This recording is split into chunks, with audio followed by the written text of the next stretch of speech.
বাঙালি খানায় সবাইকে স্বাগত জানাই। আজকে রান্না করব নারকেলের দুধ দিয়ে তেল পটল। আপনারা তো অনেকভাবে নারকেলের দুধ দিয়ে তেল পটল রান্না করে খেয়েছেন। একবার আমার মতন করে সহজ পদ্ধতিতে আপনিও শিখে নিতে পারবেন ছোট ছোট টিপস সহ।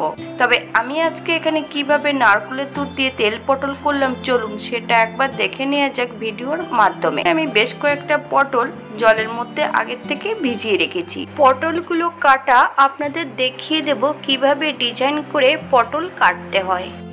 এমনভাবে পটল কাটা খুবই সহজ, তবে সম্পূর্ণ ভিডিওটি লক্ষ্য করে যদি দেখেন, পটলগুলোর হালকা হালকা করে খোসাগুলো পরিষ্কার করে নিতে হবে।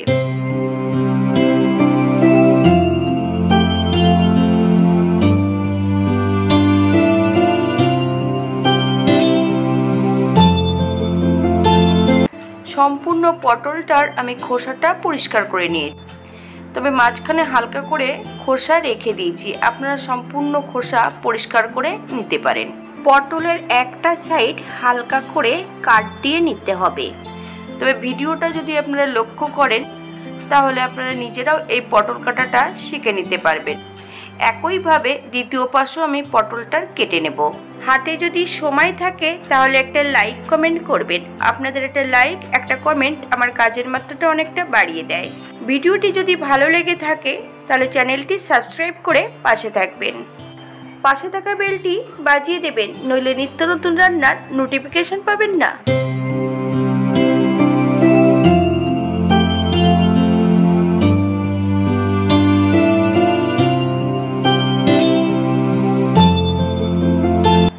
এই পর্যায়ে পটলগুলোকে জলের মধ্যে ভিজিয়ে রেখে দেব। একইভাবে আরও একটা পটল আপনাদের কাটা দেখিয়ে দিই। এমনভাবে পটল কাটলে পটলের মধ্যে নুন ঝালটা ঢুকলে পটল খেতে কিন্তু বেশি সুস্বাদু হবে।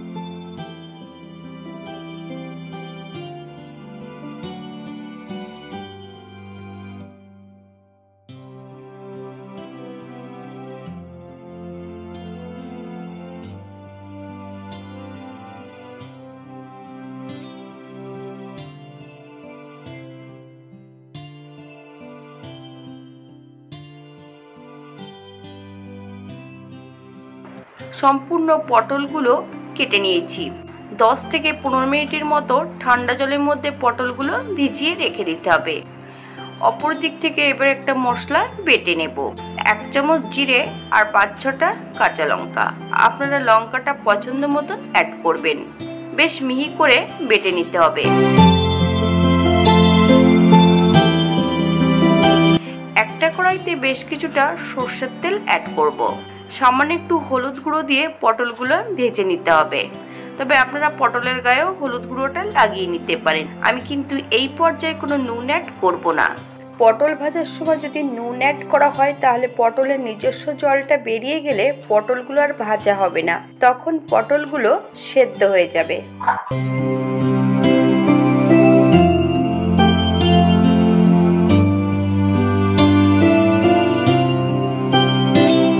তবে এই পর্যায়ে পটলগুলোকে বেশ উল্টিয়ে পাল্টিয়ে ভেজে নিতে হবে। তবে আপনারা আপনাদের পছন্দ মতন পটলগুলো ভেজে নিতে পারেন।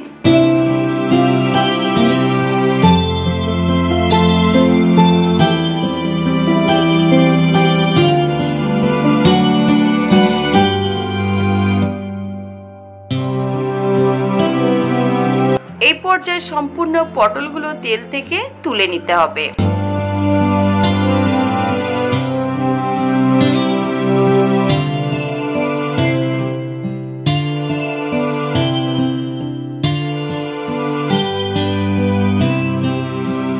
একইভাবে দ্বিতীয়বারও পটলগুলো ভেজে নেব।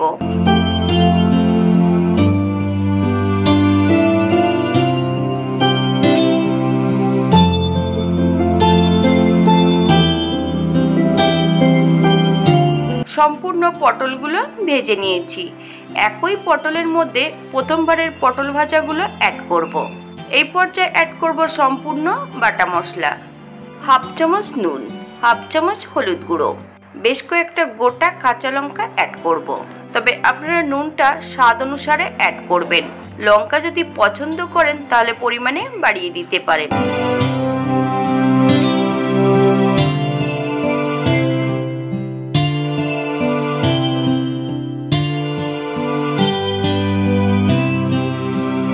মশলা ধোয়া বাটি থেকে সামান্য একটু জল অ্যাড করব।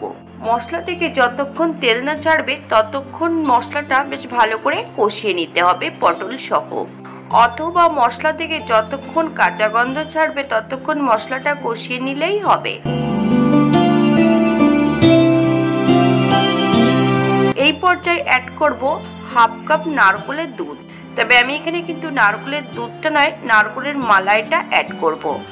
নারকেলের দুধ তৈরি করে ফ্রিজে রেখে দিলে উপরের যে লেয়ারটা পড়বে সেটাই হলো মালাই। হালকা হাতে নেড়ে চেড়ে মিশিয়ে দিতে হবে। এই পর্যায়ে হাফ চামচ চিনি অ্যাড করতে হবে। আপনারা যদি পছন্দ করেন তাহলে পরিমাণে বাড়িয়ে দিতে পারেন। 5 থেকে 7 মিনিটের জন্য ঢাকা দিয়ে রেখে দেব, যাতে পটলগুলো সেদ্ধ হয়ে যায়।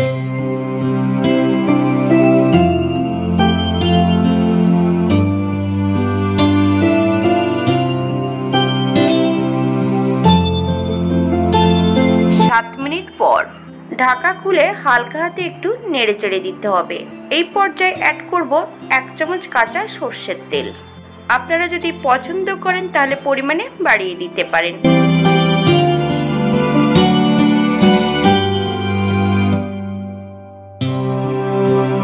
5 মিনিটের জন্য স্ট্যান্ডিং টাইম দিতে হবে, তারপর সার্ভ করব। যত ঠান্ডা হবে তত কিন্তু পটলের থেকে তেলটা ছাড়তে শুরু করবে। এটা দেখতে যেমন ভারী সুন্দর হয়েছে, এটা গরম ভাতে খেতে কিন্তু অসম্ভব ভালো। আপনারা বাড়িতে একবার একই পদ্ধতিতে বানিয়ে নেবেন। আপনারা যদি পোস্ত অথবা সর্ষে পছন্দ করেন তাহলে অ্যাড করতে পারেন।